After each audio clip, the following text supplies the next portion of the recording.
Hey babes, Fairy Rave Godmother here, pulling up with that good stuff, guidance, that you didn't know you needed to hear today. Listen, let me flip this up. There we go. This portal, this energetic space and time, this window around the new moon in Leo, July 24th, 2025, feels pretty important. And the new moon is opposing Pluto in Aquarius. It's also trining the Saturn-Neptune conjunction in Aries. I kind of feel like, where do I want to start, right? I think I'd start by sliding in on some of this Uranus and Gemini energy sextiling, or sharing a little bit, imbuing some positive energy here. But it's really about changing the way that you think, we think, individually and collective. So I want to take this opportunity to dissect just how astrology, and in particular evolutionary astrology, which is the background that I'm coming from, is important, not just on a superficial, "Ooh, what are the stars doing?" sort of way. This is essentially a worldview, powerful worldview, an animistic worldview, right? There's consciousness all throughout the solar system, space,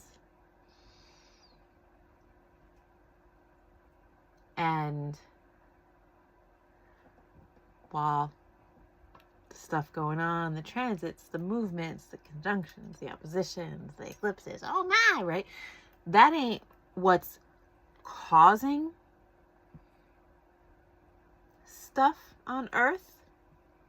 It's just one ginormous synchronicity if you choose to look at it that way. And if you do, you can actually embody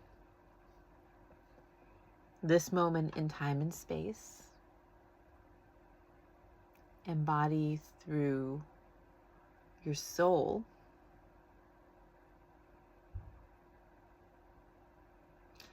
and you can actually make some moves for yourself and for the collective and for the planet and for the ecosystem that we exist in, this energetic ecosystem, because the universe is really trying just to, have its own experience, its trip on Earth through you.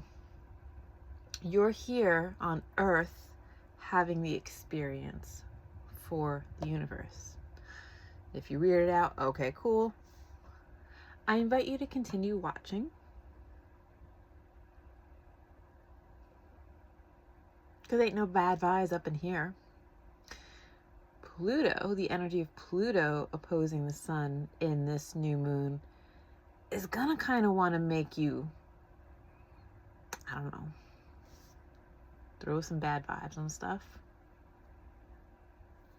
project out the subconscious. But when you witness something,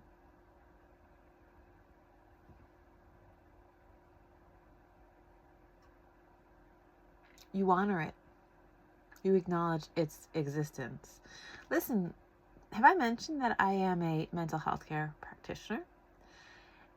And I use astrological guidance as inspiration with clients. And I practice from the point of view that the soul is the center. Number 1, soul exists. Number 2, it is the mediator of experience. And number 3,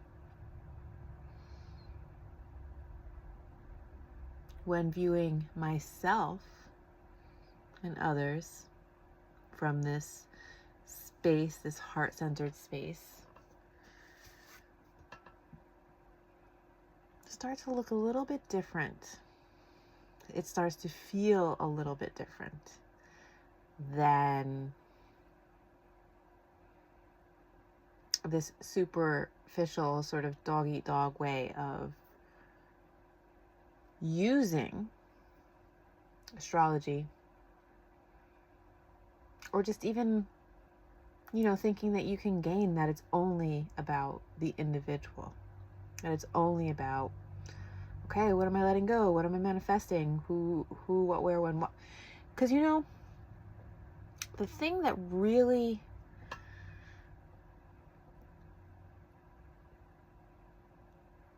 kind of tastes just like a super sour pickle is when people are like, astrology is not real, or I believe in astrology except that I don't feel this energy and it doesn't work for me. Yeah, well, that's probably true. And I get even more annoyed at the folks who tout astrology as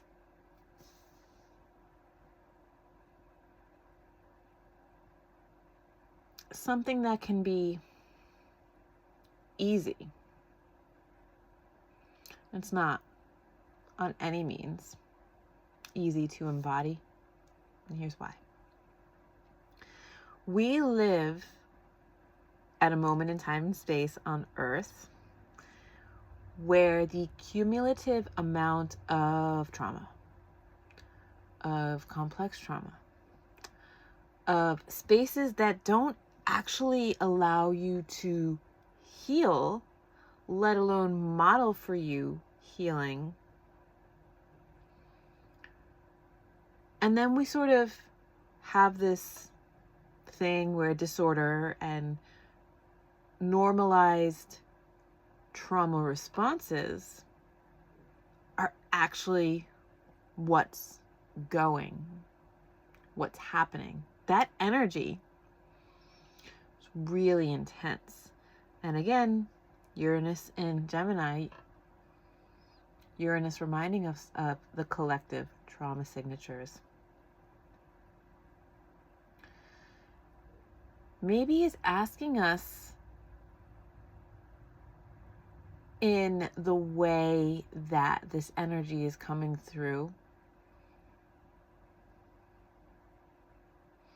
how we stick our necks out on our own. Part of revolution is unknown. Part of Pluto in Aquarius is knowing that the ick, the hard stuff, the trauma is what needs to be transmuted. But the only way that happens with any integrity is when we do that from the heart, from the center of love and a sense of connection to one another, to community.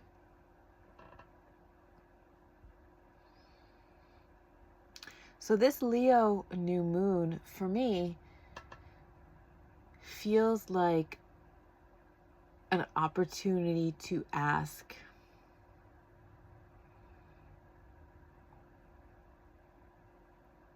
how does my personality, how does my light, Leo, perpetuate narratives of power imbalance? Oh, hey, Pluto, looking at you. And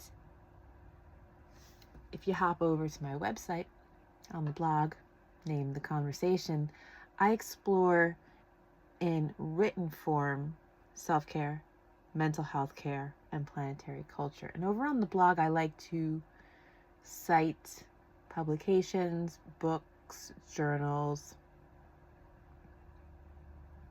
qualitative and quantitative research. So research that goes by how things feel or seem or appear as reported by the people who are in the study, and also just numbers, data, quantity.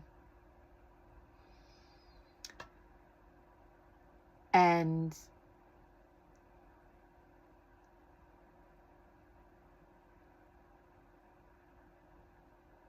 in that exploration versus this one, which feels like, oh, I'm going to say some things, ask you to feel into what resonates with you, what doesn't. It's similar to the groups that I hold as spaces of transformation. Planet Dust is a global community. I didn't pursue licensure in the United States after graduate work and study at a school in the UK because I wanted to be able to reach that broad audience. And I also wanted to be able to create the practice that I think serves the most people and lead from heart that way. And I wrote about it. It's on the blog. You can check that out. But this is why going onto social media and getting some information about the transits and the aspects and the astrology itself is really great, but we fall short of our own potential when we just focused on how to change, how to manifest, how to let go, how to grow and heal and let everybody else be behind. Again, the normalized narratives have imbibed behavior that really comes from trauma and just not health. Places of not good mental and physical health, which then affects the soul's experience, affects your experience in the world.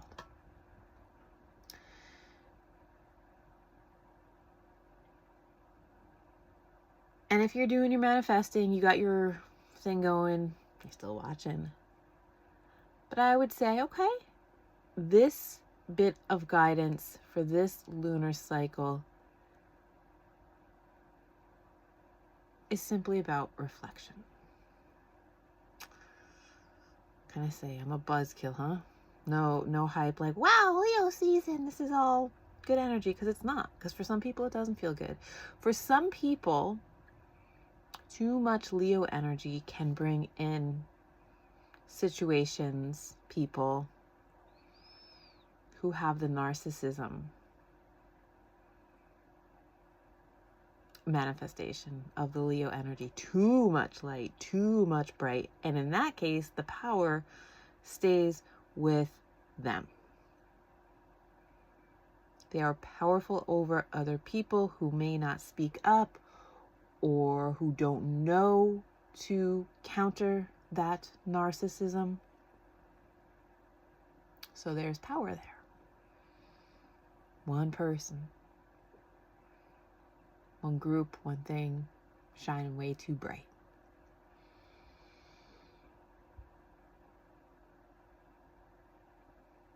On the other side of that is the covert narcissism that then tweaks the power balance in a really weird way, because it's like, hey, let me throw you a compliment, but really, I'm just shading you. Really, I'm just talking nice and sweet to like get on your good side because I want to, I have my own agenda.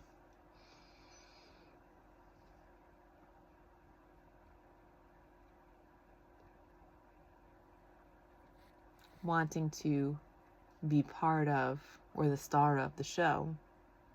I'm doing it from the background.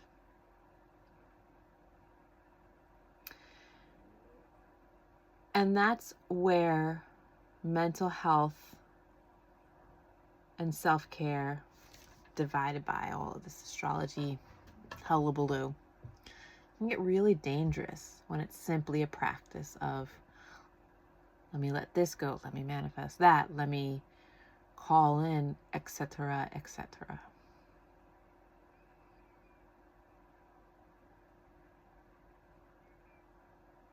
So I invite you to spend the next 4 weeks, 28 days, lunar cycle, reflecting on that and seeing what your relationship to the Leo energy is, to that super bright generative light life force, to having all eyes on you, to needing your life to center you, because behind that, some shadow play, some darkness. If you are always only controlling what happens, or at least what your thoughts are through the astrological cycles, there's a little bit of a power trip there too. And why? I'm probably going to go deeper down into a rabbit hole with that exploration. So then, you know what? You call your local healthcare provider, mental health care provider, DM me. We can set up a session and then go deeper into the actual psychological reasons of the behaviors, so that you don't bypass, you don't just push away things that could be worked on for a positive benefit that neutralizes the energy and stays in alignment with the greater good of all.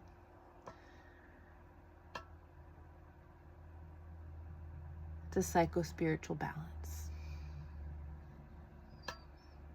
Yeah. And having astrology in your self-care, mental health care practice can be very beneficial when you approach from both directions. So think about that. Think about the root of why you take the actions, why you center the energy around you. That's really not nice, right? So Leo season, what's up? What's hiding behind that shiny, nice little facade? I mean, Pluto is. And we are beholden to narratives of power around us. So is our individual personality perpetuating narratives of power?